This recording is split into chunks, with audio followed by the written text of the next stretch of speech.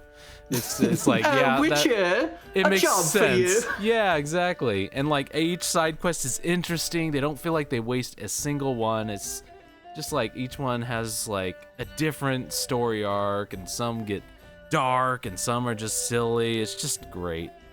Just all of it is just fantastic. Yeah, lots to do, lots to see.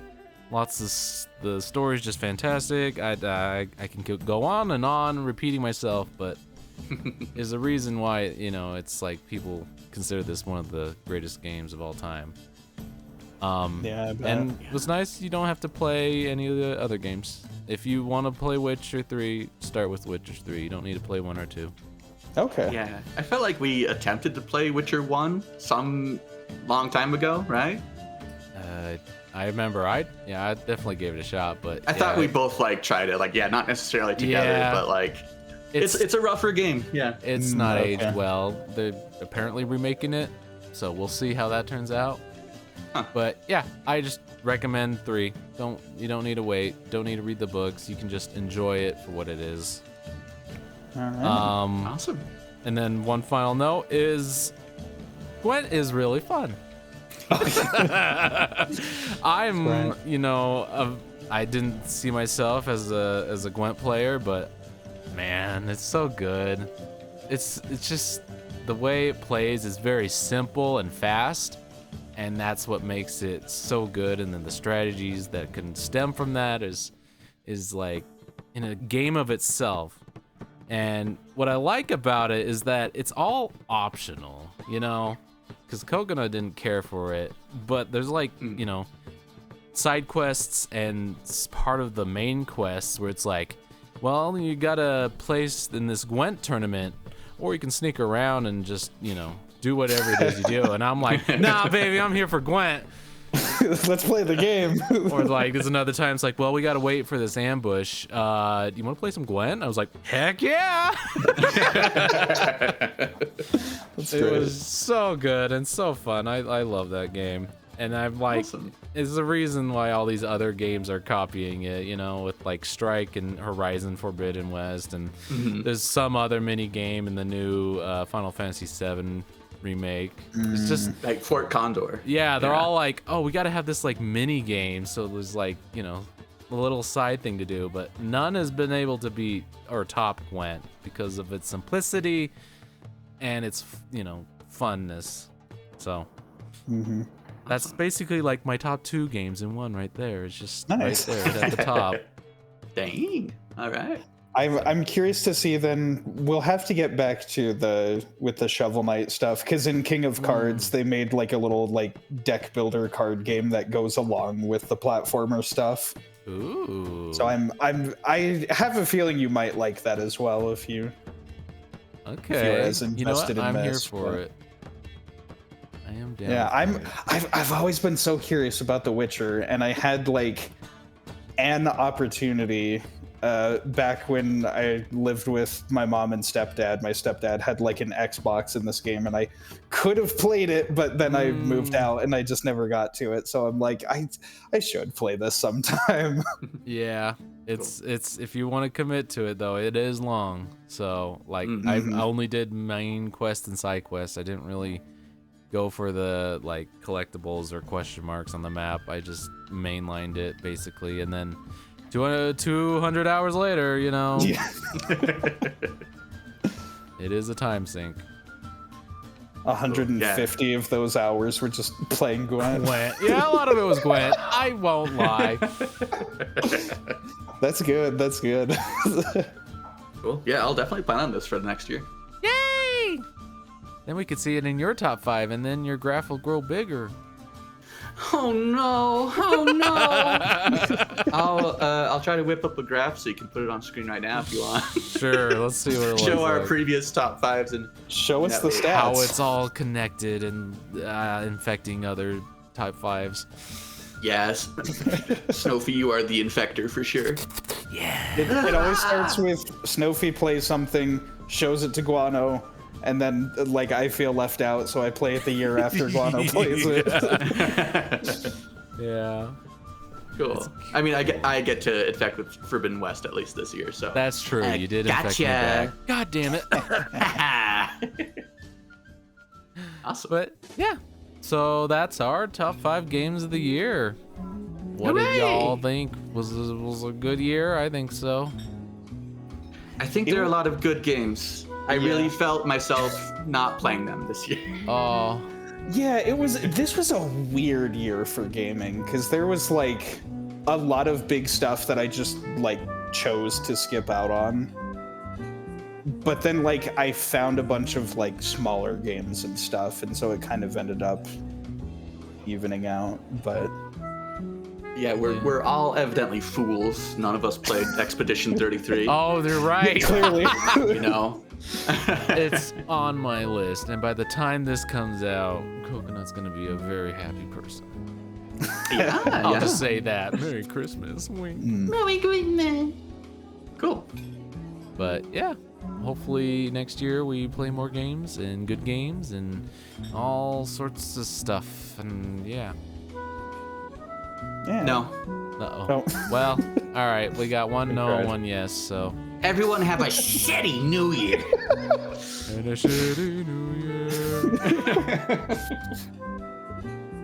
Happy New Year and not Christmas because of when this comes out. Yeah, that's true. Yeah, I don't know. Whenever you watch it, have a good one. Good one. You have. Goodbye. For all of you watching this in April, have a good one. Good one. Goodbye.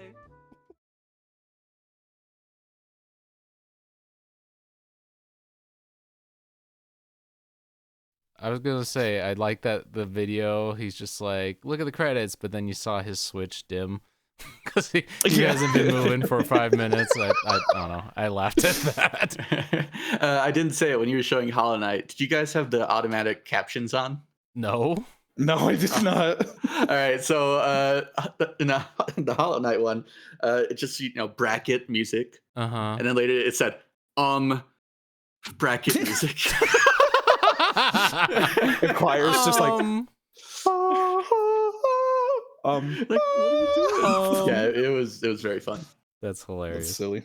Rest in peace, Toriyama. Wrist and Oh, pads. Wrist Akira and Toriyama. pass. Yeah.